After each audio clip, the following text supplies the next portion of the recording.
a shield under fire from its closest ally. In Washington, calls are growing to cut funding for Israel's Iron Dome, once untouchable, now deeply political. Supporters say Israel can pay its own way. Critics warn lives are at stake. This isn't just about defense anymore. It's about a shifting alliance and a debate that could reshape it.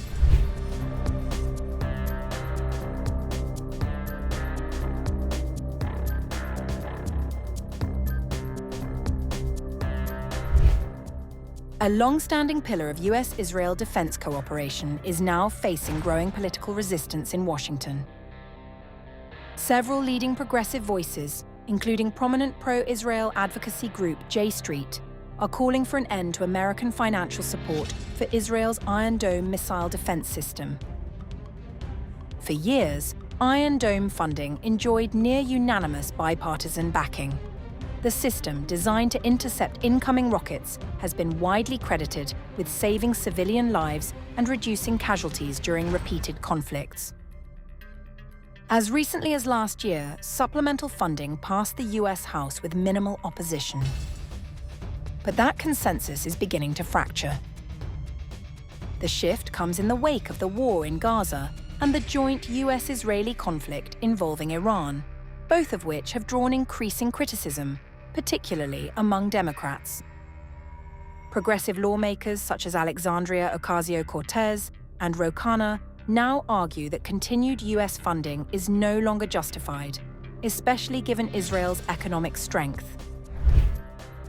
With a per capita GDP higher than that of countries like the United Kingdom, France, and Japan, Israel is more than capable of paying for its own defense.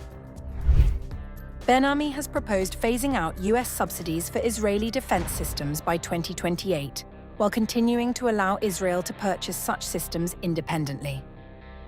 Supporters of this view argue that ending funding would normalize US-Israel relations, bringing them in line with how Washington treats other wealthy allies. Others on the progressive left have gone further, linking Iron Dome funding to broader criticisms of Israeli military actions. Some argue that continued US support indirectly enables prolonged conflict, though this position remains deeply contested. Critics of the shift warn that politicizing a purely defensive system could have serious consequences. The debate is now spilling into electoral politics, with candidates in key races staking out positions on the issue.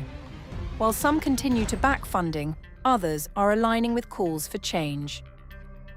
What was once a technical defense issue has now become a political fault line, reflecting deeper divisions over US foreign policy, Israel's military actions, and the future of the bilateral relationship.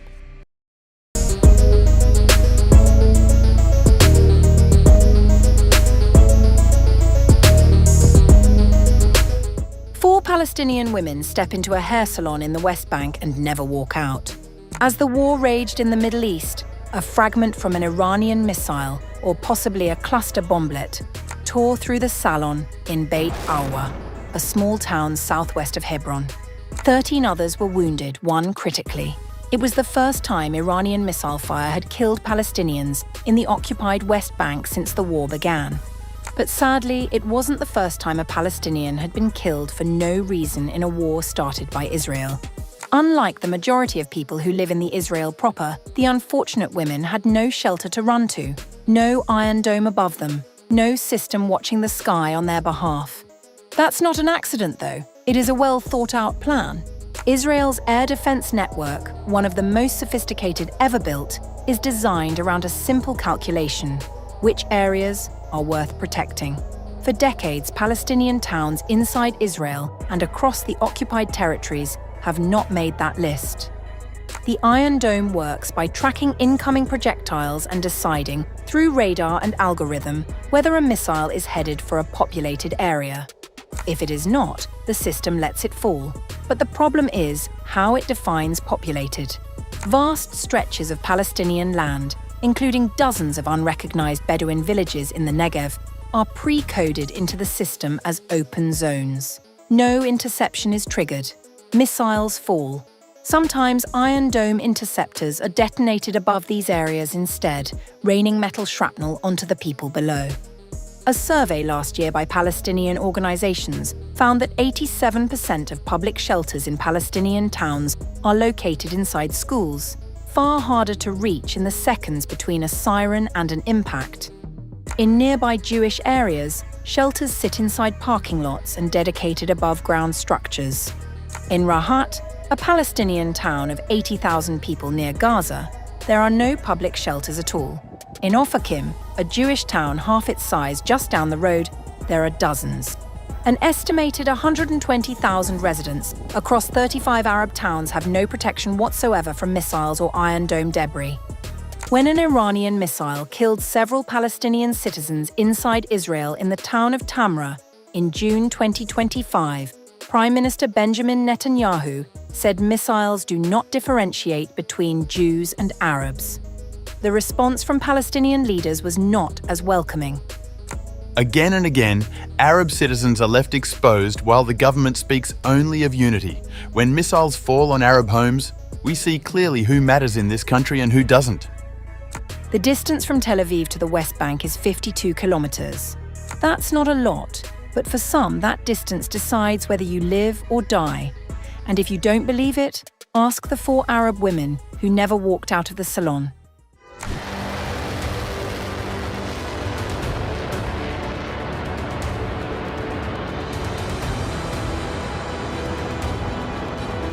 Iran has launched a barrage of missiles at central Israel, killing 2 people in the Tel Aviv suburb of Ramat Gan, as Tehran declared the attack a direct act of revenge for the killing of senior security official Ali Larijani.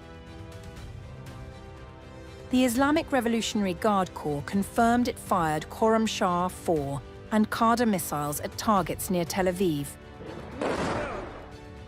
with footage filmed by the Associated Press showing cluster munitions dispersing over central Israel mid-flight. Weapons designed to scatter across a wide area and defeat layered air defenses. Tel Aviv, the center of the evils of the savage Zionist entity, was subjected in the 61st wave of Operation True Promise 4 to a barrage of missiles, including the multi-warhead Khorramshahr 4, the multi-warhead Qadr, Imad, and Khaybar Shikan, under the slogan Ya Aba Abdallah al-Hussein, peace be upon him, in revenge for the blood of the martyr Dr. Ali Larijani and his companions. Larijani, widely regarded as Tehran's de facto operational chief and a decades-long confidant of Supreme Leader Ali Khamenei, was killed in an Israeli airstrike on the Iranian capital. His death has sharpened the pace and scale of Iranian retaliation in recent days. Israel's National Ambulance Service Magen David Adom confirmed the 2 dead as a couple in their 70s. Unconfirmed reports said the pair were heading to a bomb shelter when the missile struck. A 25-year-old in the neighboring city of Bnei Brak was taken to Ichilov Hospital with shrapnel wounds to his hand. The scale of the overnight assault stretched well beyond Ramat Gan. Sirens rang out across Jerusalem and surrounding communities as Iran fired successive volleys. A road in central Israel was damaged by cluster munition fragments, and impacts were reported at Tel Aviv's main train station. According to Iranian military statements, waves 58 and 59 of the operation also targeted Nahariya and Beit Shemesh, deploying Fatah, Emad, and Khaybar Shekan missiles alongside suicide drones. The IRGC described the broader campaign as part of Operation True Promise 4, a running series of missile and drone attacks that has also drawn in US military bases across the region. The Army of the Islamic Republic of Iran, since this morning, in response to the crimes of the Zionist regime against the zealous sons of the homeland in the country's defense and security centers, and the massacre of dear people, and in revenge for the martyrs of the Dina destroyer, has targeted the technology cyber centers and the Raphael arms manufacturing complex of the Zionist regime with drone attacks. The Corps claimed its missiles struck more than 100 targets in the Tel Aviv area, and that drone strikes separately hit the Rafael Arms manufacturing complex and technology infrastructure inside Israel. The attacks were not confined to Israeli territory. Iran's armed forces reported missile and drone strikes on American military installations in Kuwait, Saudi Arabia, and Erbil in Iraq, as part of what Tehran framed as a broader regional operation. The 59th wave of Operation True Promise 4 was also successfully executed with the blessed code Ya Haider A Kara against targets in Beit Shemesh, Tel Aviv, and occupied Al-Quds, and the American terrorist army bases in Al-Udeid, Ali al-Salem, Fujairah, Sheikh Isa, and Erbil, using precise and pinpoint Gada, Ahmad Fatah, and Hajj Qassam systems and suicide drones as an effect-based operation.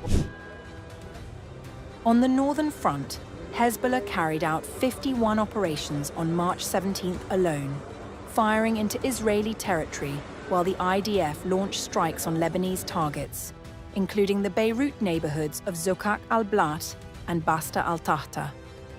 Lebanese health authorities reported 11 killed following Israeli raids on Jebchit, Habush, and Baalbek.